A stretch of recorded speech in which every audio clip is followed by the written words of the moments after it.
Need to watch it again. All right, so here we go. An angle is formed by two rays that have a common endpoint. The common endpoint is the vertex. You have an initial side and a terminal side.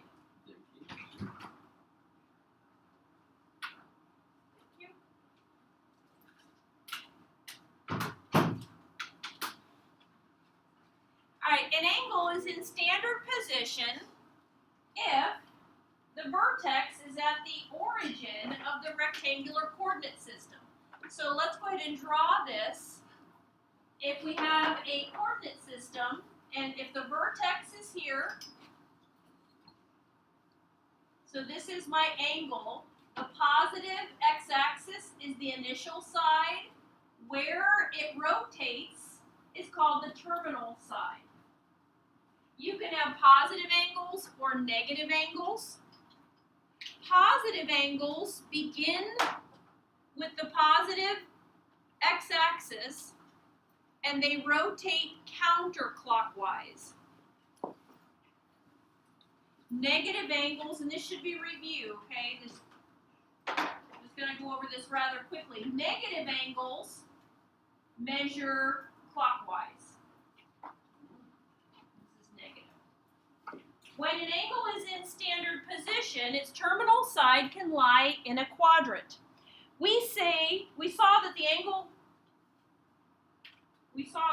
lies in that quadrant. So look here, the positive one, we would say this one lies in the second quadrant because that's where the terminal side is. This negative one, we would say lies in the fourth quadrant. Do all angles lie in a quadrant? No. They can be on the line. They can be on the x-axis or the y-axis. If the terminal side is on the x or the y-axis, this is called a quadrantal angle. So those are like 90 degrees, 180, 270, 360, and even 0 if we backtrack it. Angles are measured by determining the amount of rotation from the initial side to the terminal side. And we measure that in degrees. You know that an angle less than 90 degrees is acute. A right angle is 90 degrees. Obtuse is more than 90 but less than 180. And a straight angle is 180. When you're ready, flip the page.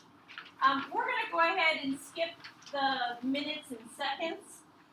It's a little bit archaic now. I know navigation would use that, like ship navigation, but we don't use that. But if you'd like to look at it and see, you can. All right, radian measure. Another way to measure angles is in radians. So let's first define an angle measuring 1 radian. So if we have a circle here, and it has a radius of r, but I make it in such a way that the arc length is r as well, then theta, the central angle theta, measures 1 radian. And if you were in my Algebra 2, or I know Mrs. Heiner's Algebra 2, we did this string experiment. Remember, we measured around the circle, and then we determined what a radian was. Excuse me. So the definition here is 1 radian is the measure of the central angle of a circle that intercepts an arc equal in length to the radius of the circle. The radian measure of any central angle is the length of the intercepted arc divided by the circle's radius. So theta is s, the arc length, divided by r, the radius. So let's look at example 1. A central angle theta in a circle of radius 6 inches intercepts an arc length of 15 inches. What is the radian measure of theta? So theta is s divided by r, and s is arc length. So if you have your calculators, you're going to need them in these notes. So you take 15 divided by 6, which is 2.5 radians.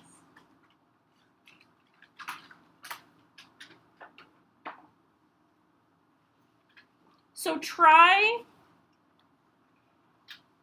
example 2.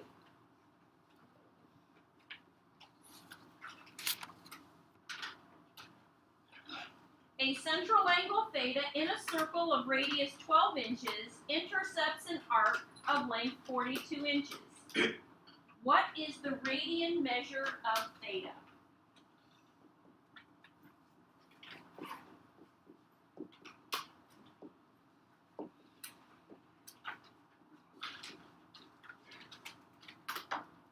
So you take 42 divided by 12. I got 3.5 radians. So how do you convert between degrees and radians? Well, we know the distance around is 360 degrees, and that's equivalent to 2 pi radians. So if I divide by 2, pi radians is 180 degrees. Before we flip, I want to do something here. If I have 180 degrees is equal to pi radians, I'd like to know how many degrees would 1 radian be equal to. So I'm going to divide by pi, so on your calculators, take 180 degrees and divide by your pi button.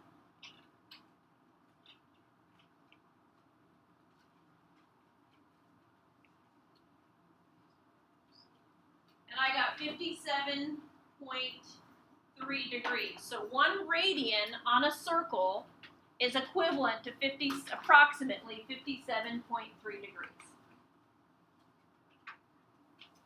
All right, when you're ready, let's flip. And again, I'm assuming this is just a quick refresher here from last year. It says to convert from degrees to radians, you're going to multiply by pi over 180. And if you want to convert from radians to degrees, you multiply by 180 over pi. So I'm going to do letter A, and then I'll pause and let you try the rest of them in that example. If I want to convert from degrees to radians, you're going to multiply by pi over 180. The degree units cancel. 30 goes into 180 6 times, so that's pi over 6 radians. Let me mention, if there's no degree symbol, it is assumed radians. So be careful, don't omit a degree symbol if you mean it to be in degrees. Again, if there's no degree symbol, we will assume it's radians. All right, you guys do B, C, D, E. I'll give you a head start.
All right, check it at the board. For letter B, pi over 2, I got for 90 degrees.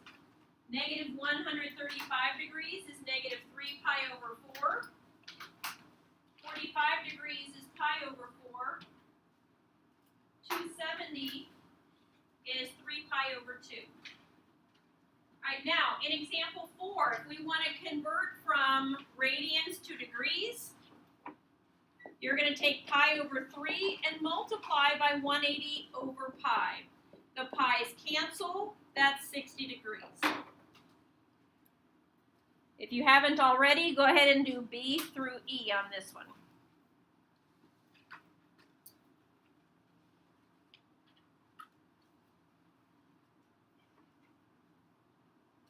Letter D, you can go ahead and give me a decimal on that one. That one didn't work out to have a a nice answer.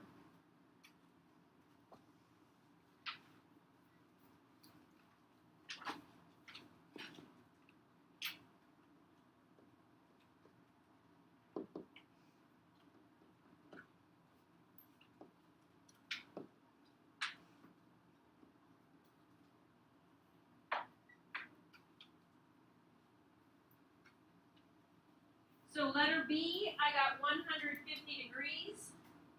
C, I got 240 degrees. In D, you multiply by 180 over pi, and I got 343.8 degrees. And letter E, don't forget the negative sign, I got negative 330 degrees. All right, any questions on converting? So from degrees to radians, multiply by pi over 180. To go from radians to degrees, you multiply by 180 over pi. All right, drawing angles in standard position. Although we can convert angles in radians to degrees, it's helpful to think in radians without having to make this conversion. So here's what I want you to think about is it says to become comfortable with radian measure, consider angles in standard position. Each vertex is at the origin and each initial side lies along the positive x-axis. Think of the terminal side of the angle revolving around the origin. Thinking in radians means determining what part of a complete revolution or how many full revolutions will produce an angle whose radian measure is known.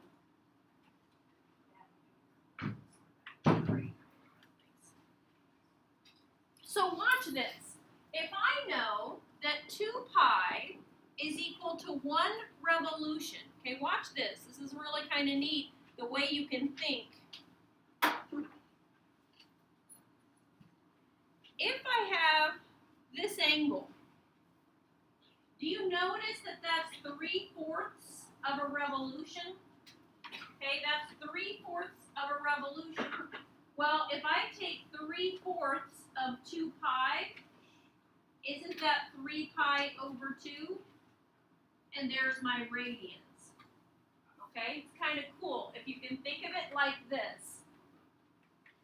Let's do one more.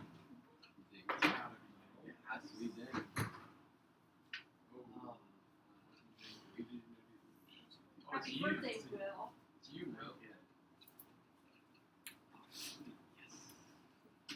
Okay, so what if I happen to have this angle? So this is half of a revolution. So if you take half of 2 pi, that makes it pi radians. This is just a different way to think about it. Instead of constantly converting degrees to radians, you can actually think this way. All right, so in example 5, it says draw and label each angle in standard position. I'm going to do letter A with you, and then pause and let you do B through H. So theta is pi over 4. So think about this. Think about if 2 pi is a full revolution. Pi over 4 is what part of that? It's not a fourth, an eighth. Okay, this is actually an eighth of a revolution. So it's going to be in the first quadrant. Make sure you're drawing the arrow because you have to indicate this is a positive rotation. Positive angles are counterclockwise. All right, again, I'm going to pause, and I want you to do B through H. While you're working, I have photocopied tomorrow's notes, so I'm going to go ahead and pass those out. Tomorrow's notes we're going to spend 2 days on. What we're doing today is just 1 day.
we just talked about is pi over 4 is 1/8. So 5 pi over 4 would be 5/8, right? So this is going to be 1, 2, 3, 4. So it's halfway into the third quadrant, like that.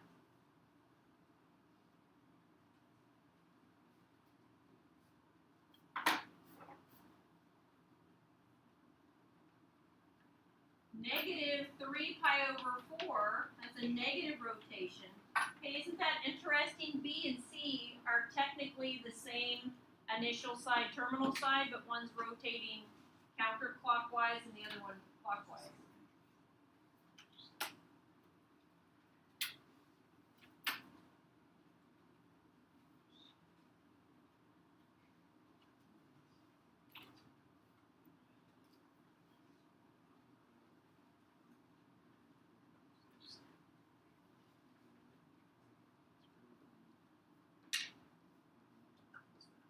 Now, when you look at letter D, 9 pi over 4, you should be registering in your brains that, okay, wait a minute, 9 pi over 4, 2 pi is 8 pi over 4. So this is more than one full revolution. And it's actually pi over 4, which we did in letter A. So watch this, I'm going to go halfway, but then it's one full time around plus that. Does that make sense?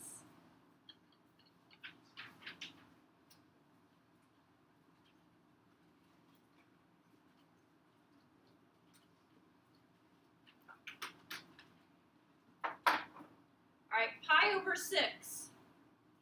Pi over 6 is not 45 degrees, it's actually 30 degrees. So when you're making sketches, I don't expect perfection, but I do expect accuracy. If you have pi over 6, it better not be at halfway. Okay, it should definitely be less than halfway.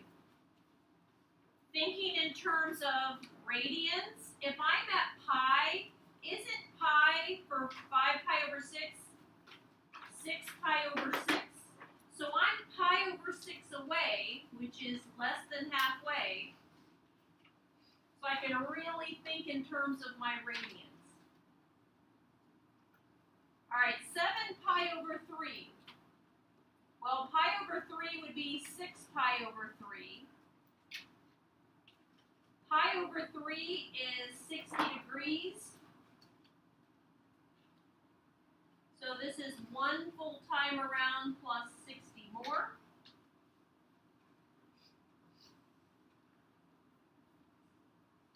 And the last one, if I think about 2 pi as a fraction with a common denominator of 6, 2 pi is 12 pi over 6. So 11 pi over 6 is pi over 6 away from a full rotation. All right, any questions on your sketching?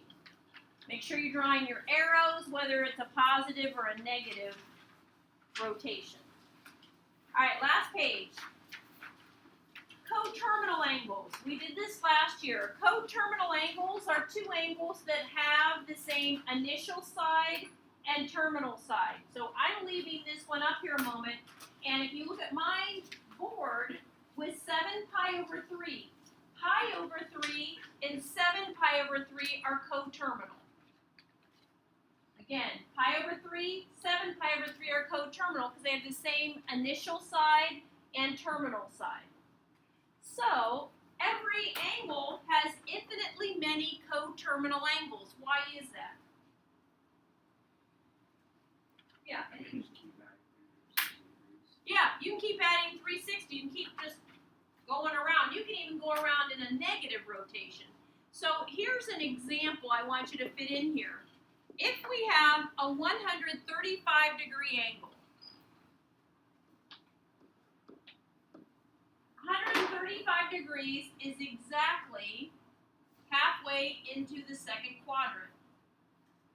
What would be a coterminal angle with 135? Yeah. Ooh, nice. Negative 225. Okay, that's a coterminal. And what about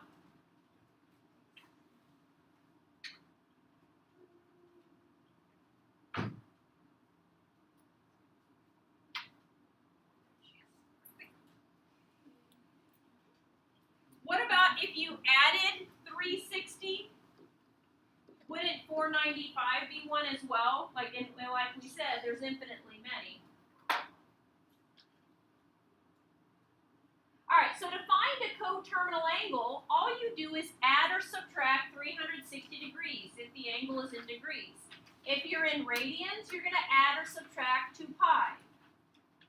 So in example 6, I'm going to do letter A with you, then pause and let you try the other ones. It says, assume the following angles are in standard position. Now you need to follow the directions carefully. Find a positive angle less than 360 degrees, so if it's positive, it's between 0 and 360, that is coterminal with the following. So I'm going to subtract 360, and I got 60 degrees. Letter B, I'm going to need to add 360 to make it positive, so that's 240. I didn't mean to confuse anybody or trick anybody. In letter C, there isn't another coterminal angle that's between 0 and 360, okay? And then letter D, I'm going to add 360, and I'm still negative. So sometimes you have to add 360 multiple times. So finally, my coterminal angle that's positive less than 360 would be 120.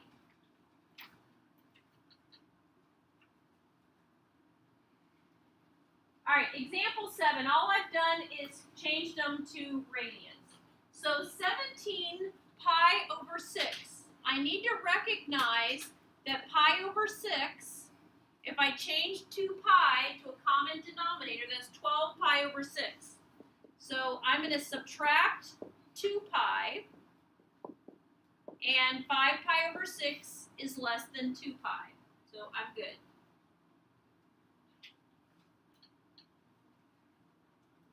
In letter B, I'm going to add 2 pi, but I need a common denominator of 12.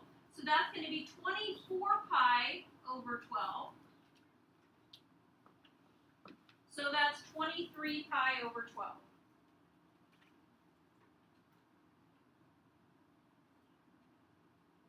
Again, thinking in radians for letter C. 13 pi over 5, 10 pi over 5 is 2 pi. So I know it's already greater than 2 pi. So that's 3 pi over 5, that's between 0 and 2 pi. Letter D, I'm going to add 2 pi. So that's what, 12 pi over 6. That's negative 5 pi over 6. So I need to add another 2 pi. So that's 7 pi over 6. All right, let me pause, and I want you to try example 8. I mixed them up, degrees and radians. Find a positive angle less than 360 degrees or 2 pi that is coterminal with each of the following.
All right, letter A. I had to subtract 360 twice, and a coterminal angle between 0 and 360 was 30 degrees.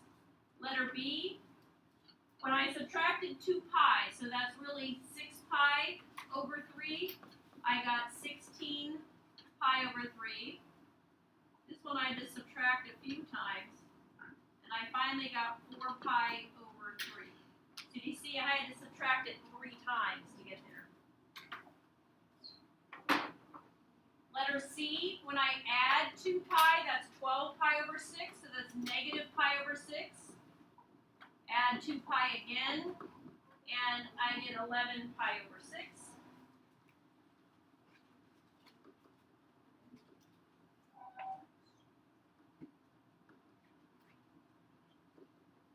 And here I got 135.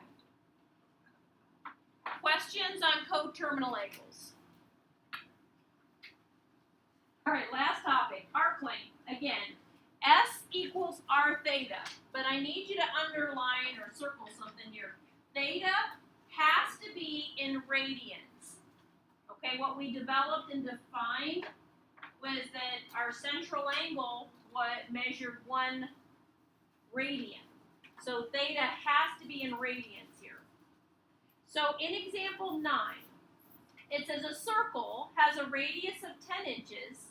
Find the length of the arc intercepted by a central angle of 120 degrees. So the first thing we have to do is we have to convert 120 degrees into radians. So we're going to multiply by pi over 180.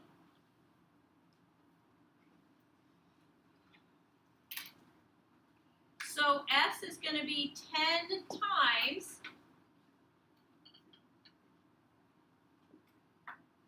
and 120 degrees is 2 pi over 3. Now, since we're talking about the measure of an arc, we do want to convert that to a decimal number, and I got 20.94 inches. All right, go ahead and try example 10 on your own.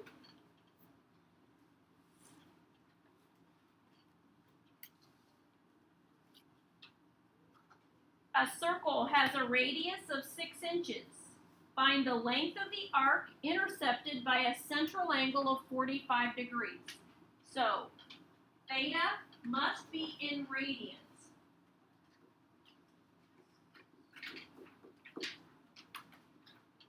So I'm getting S equals 6 times pi over 4.